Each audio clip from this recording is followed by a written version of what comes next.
Hello friends, welcome to our YouTube channel. इस video के माध्यम से आपको हिंदी के बहुत ही महत्वपूर्ण प्रश्न उत्तर देखने को मिलेंगे जो आपके कॉम्पिटिटिव एग्जाम के लिए लाभकारी होंगे।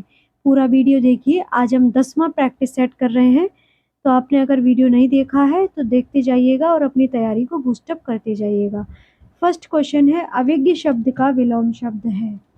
तो अविज्ञ का विलोम शब्द होता है अनभिज्ञ, और ये अगर आपने वीडियो री एग्जाम दिया है अभी तो ये क्वेश्चन आया हुआ था। तो अविज्ञ क्या अनविज्ञ होता है। ओके, अगला क्वेश्चन है, विलोम शब्द की दृष्टि से शब्द एक युग्म जो है अशुद्ध है। मतलब दो दो शब्द दिए गए विलोम शब्द के, जिसमें से एक जो है वो गलत है।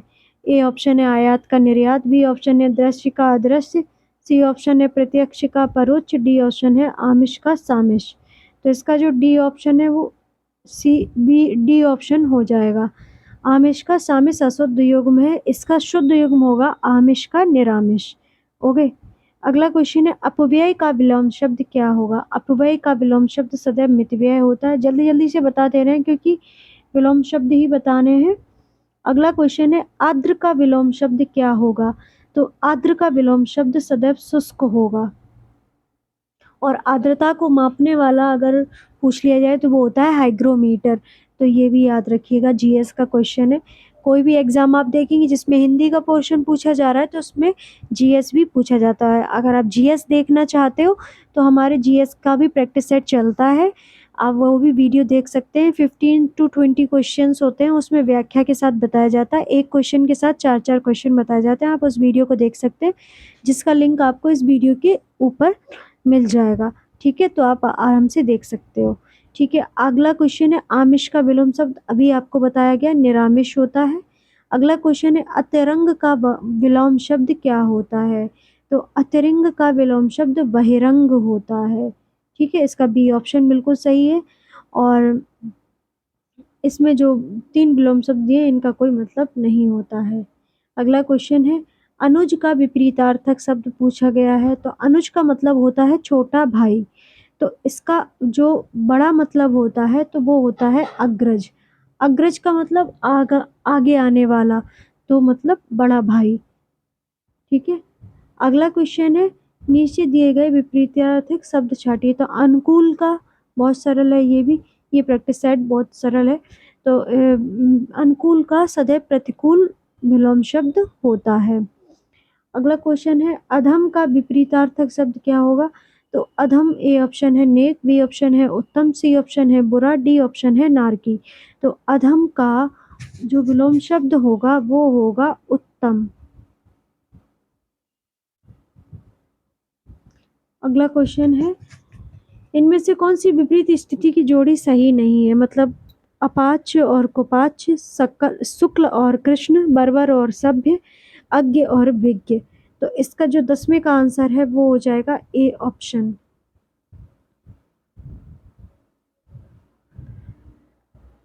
अपाच्य का कुपाच्य कभी नहीं होता, अपाच्य का होता है सुपाच्य। शुक्ल का कृष्ण होता है, बर्बर का सभ्य होता है, अज्ञ का विज्ञ होता है। ये सभी जोड़े सही हैं। अगला क्वेश्चन है, चंद्रहास शब्द का पर्यायवाची है।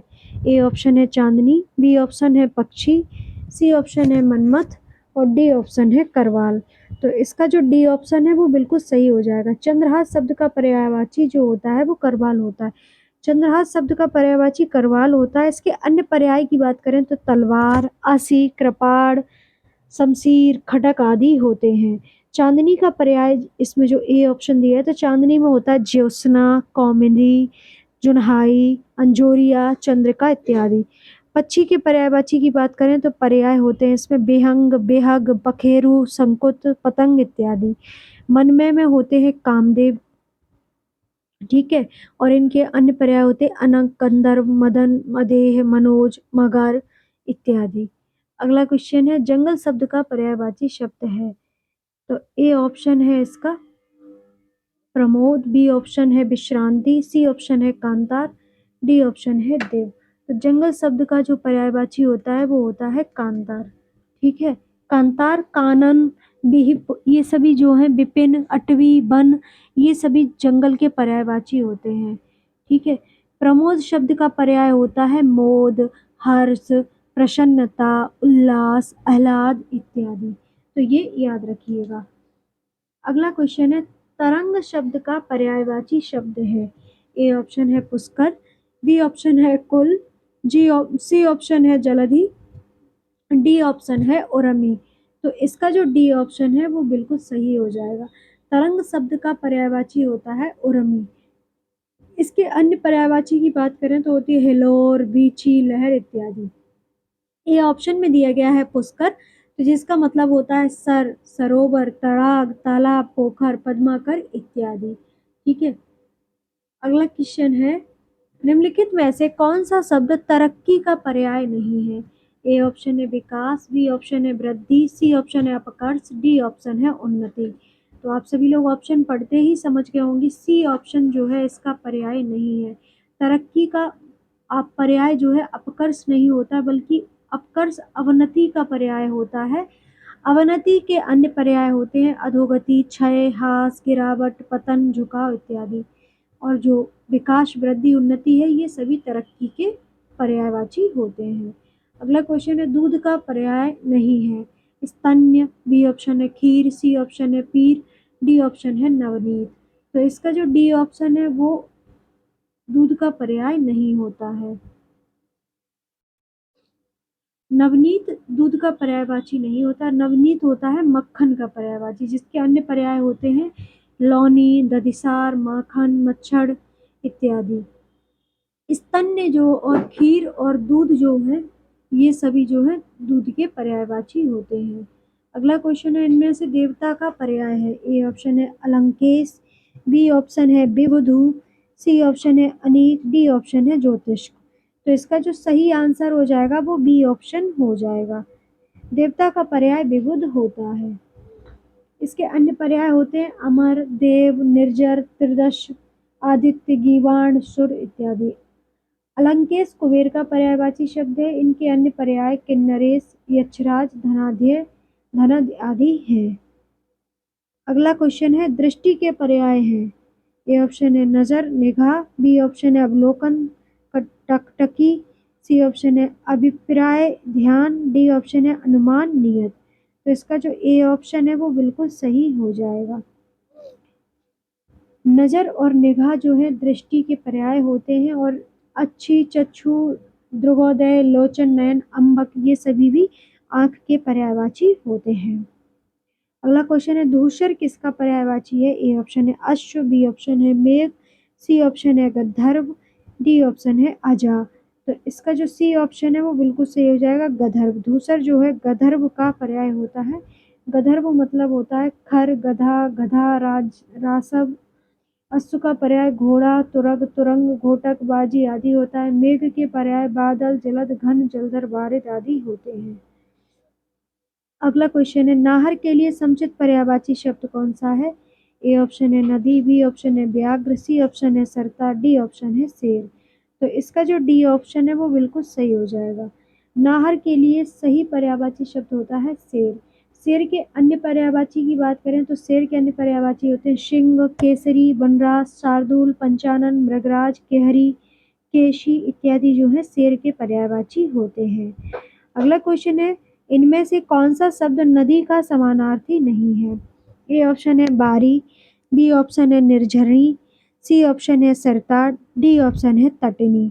तो इसका जो बी ऑप्शन है वो बिल्कुल सही है। बी ऑप्शन नदी का समानार्थी नहीं है। बारी का अर्थ होता है जल, और नदी के समानार्थी जो है बारी, सरिता और तटनी ये सभी जो है इसमें नदी का समानार्थी नहीं है पूछा है। तो वारी जो होता है वो समानार्थी नहीं है। निर्झरनी, शरता, तटनी ये सभी जो है ये नदी के पर्यायवाची हैं। अगला क्वेश्चन है, शुद्ध वर्तनी वाला शब्द बताइए। ये ऑप्शन है बारी, सुहूद, शुश्रूषा, स्प्रधा, सशीम।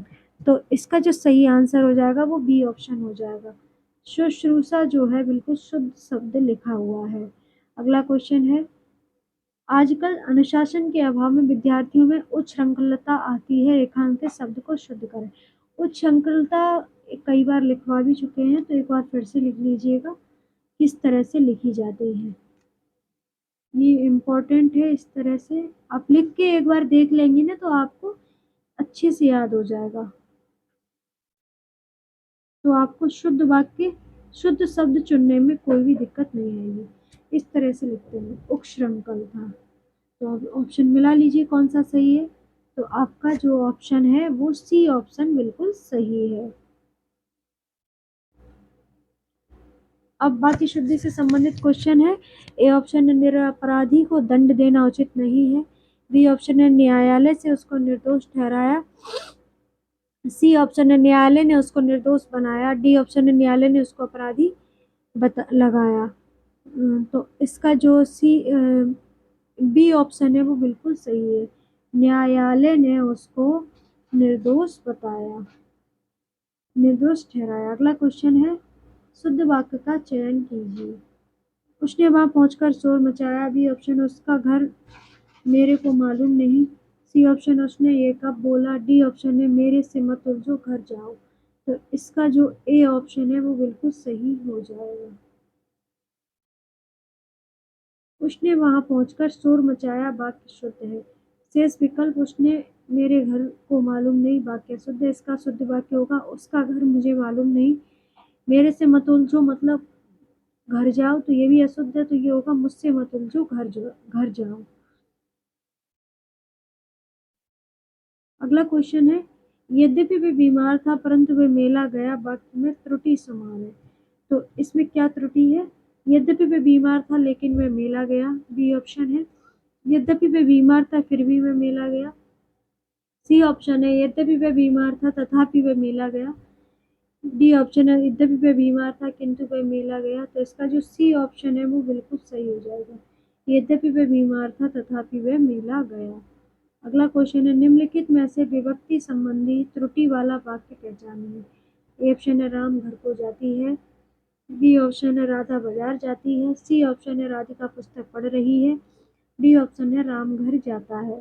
तो इसका जो ए ऑप्शन है वो बिल्कुल सही हो जाएगा, रामा घर को जाती है। अगला क्वेश्चन है, निम्नलिखित विकल्पों में से शुद्ध वाक्य पहचानिए। ए ऑप्शन है मजदूरों को अनेक काम है। बी ऑप्शन है मजदूरों को अनेकों काम है। सी ऑप्शन है मजदूरों को अनेकों काम है। डी ऑप्शन है मजदूरों के अनेकों काम है। तो इसका जो सही ऑप्शन हो जाएगा वो आपका डी ऑप्शन हो जाएगा, मजदूरों के अनेकों काम है। फिर से शुद्ध वाक्य का चयन करना है। तो ये ऑप्शन है श्री राम और रावण के बीच घोर युद्ध हुआ। बी ऑप्शन है एक लड़की ने कोई काम ठीक से नहीं किया। सी ऑप्शन है रविवार को हम चर्च को जाते हैं। डी ऑप्शन है दुर्जन लोगों को सुधारना कठिन है। तो इसका जो सही आंसर हो जाएगा वो ए ऑप्शन हो जाएगा। श्री राम और रावण के बीच घोर युद्ध हुआ, वाक्य बिल्कुल सही है। अब उसके बाद अशुद्ध वाक्य और शुद्ध वाक्य की बात करें तो पहला वाक्य इसमें दूसरा दिया गया है, लड़की ने कोई काम ठीक से नहीं किया। तो ये शुद्ध वाक्य लिखेंगे, इस लड़की ने कोई काम ठीक से नहीं किया। फिर लिखा है रविवार को हम चर्च को जाते हैं। तो रविवार को हम चर्च जाते हैं, चर्च को जाते नहीं होगा, यहाँ चर्च जाते हैं। फिर आता है दुर्जन लोगों को सुधारना कठिन है। तो दुर्जन लोगों को सुधारना कठिन है, तो दुर्जन लोगों को नहीं होगा, यहाँ होगा दुर्जन को सुधारना कठिन है। अगला क्वेश्चन है, सही वाक्य चुनिए। ए ऑप्शन है मैं आपको प्रणाम किया हूँ। बी ऑप्शन है मैंने आपसे प्रणाम किया है। सी ऑप्शन है मैंने आपको प्रणाम किया था। डी ऑप्शन है मैंने आपको प्रणाम किया था। तो इसका जो सही आंसर हो जाएगा वो हो जाएगा आपका सी ऑप्शन, मैंने आपको प्रणाम किया था। अगला क्वेश्चन है, शुद्ध वाक्य को पहचानिए। ए ऑप्शन है राधा घर नहीं है। बी ऑप्शन है राम पाठशाला बैठा है। सी ऑप्शन है आप अवश्य सुने होंगे। डी ऑप्शन है मैंने एक नाटक का अनुवाद किया। तो इसका जो डी ऑप्शन है वो बिल्कुल सही होगा, मैंने नाटक का अनुवाद किया, ये बिल्कुल सही है। और इसमें राधा घर घर घर नहीं है तो मतलब राधा घर में नहीं है। राम पाठशाला बैठा है तो मतलब राम पाठशाला में बैठा है, इसका ये शुद्ध वाक्य हो जाएगा। निश्चित जीविका के लिए एक सही शब्द क्या होगा। ए ऑप्शन है आंशिक सेवा। बी ऑप्शन है अस्थायी सेवा। सी ऑप्शन है अर्ध रोजगार। डी ऑप्शन है आकाश वृद्धि। तो इसका जो डी ऑप्शन है वो बिल्कुल सही हो जाएगा। अनिश्चित जीविका के लिए सही शब्द होता है आकाश वृद्धि। इम्पोर्टेंट है, याद रखिएगा। अनिश्चित जीविका मतलब आकाश वृद्धि। अगला क्वेश्चन है कनिष्ठिका और मध्यमा के बीच की उंगली को क्या कहते हैं? आप सभी लोग जानते हैं अनामिका कहते हैं, पर इसमें अनामिका किस तरह से लिखा गया है ये आपको बताना है। तो इसमें अनामिका, ये जो डी ऑप्शन है वो बिल्कुल सही हो जाएगा। अगला क्वेश्चन है जिसकी कोई कीमत ना हो सके, वाक्यांश के लिए एक शब्द कौन सा होगा? तो वो हो जाएगा अमूल्य। जिसकी कोई कीमत ना लगा सके तो वो होता है अमूल्य, और जिसकी बहुत सारी कीमत हो तो वो होता है बहुमूल्य। अगला क्वेश्चन है जिसकी पूर्व से कोई आशा ना हो। तो ये क्वेश्चन भी आया हुआ क्वेश्चन है, 2021 में ये क्वेश्चन आया हुआ था। तो वह होता है अप्रत्याशित। तो इसका जो डी ऑप्शन है वो बिल्कुल सही हो जाएगा। अगला क्वेश्चन है निष्फल ना होने वाला क्या कहलाता है? ए ऑप्शन है निश्चित, बी ऑप्शन है सही, सी ऑप्शन है सटीक, डी ऑप्शन है अमोघ। तो इसका जो सही आंसर हो जाएगा वो हो जाएगा डी ऑप्शन। निष्फल न होने वाला कहलाता है अमोघ। अगला क्वेश्चन है जिसे जीता न जा सके के लिए उपयुक्त शब्द कौन सा है? ए ऑप्शन है अजय, बी ऑप्शन है अजय अज्ञेय, सी ऑप्शन है अपराजेय और डी ऑप्शन है दुर्जेय। तो इसका जो ए ऑप्शन है वो बिल्कुल सही हो जाएगा। जिसे जीता न जा सके उसे अजय कहते हैं। अगला क्वेश्चन है महल के भीतरी भाग को किस शब्द से जानते हैं? ए ऑप्शन है गर्भगृह, बी ऑप्शन है भीतरी तल, सी ऑप्शन है अंतःपुर, डी ऑप्शन है रनिवास। तो इसका जो सही ऑप्शन हो जाएगा वो हो जाएगा सी, अंतःपुर। महल के भीतरी भाग को अंतःपुर के नाम से जाना जाता है, और महल का जो मुख्य भाग होता है उसे गर्भगृह कहा जाता है। महल का वह भाग जहाँ रानियां निवास करती हैं उसे रनिवास कहा जाता है। अगला क्वेश्चन है जिसके पास कुछ ना हो उसके लिए उपयुक्त शब्द कौन सा होगा? ए ऑप्शन है अभावग्रस्त, बी ऑप्शन है अकिंचन, सी ऑप्शन है दीनहीन और डी ऑप्शन है महादीन। तो इसका जो सही आंसर हो जाएगा वो बी ऑप्शन हो जाएगा।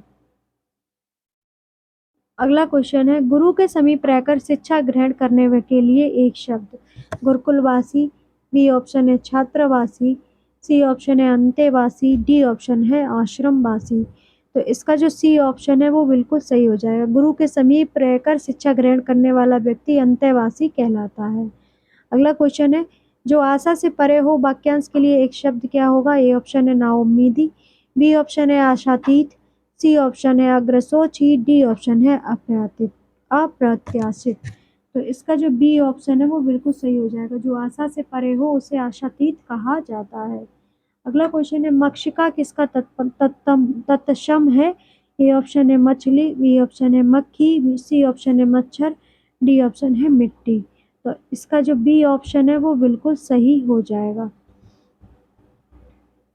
मछली के तत्सम की बात करें तो वो मत्स्य होती है, मच्छर की तत्सम की बात करें तो वो मशक होता है, मिट्टी का जो तत्सम रूप होता है वो मृत्तिका होता है। और इसको लिखते हैं इस तरह से।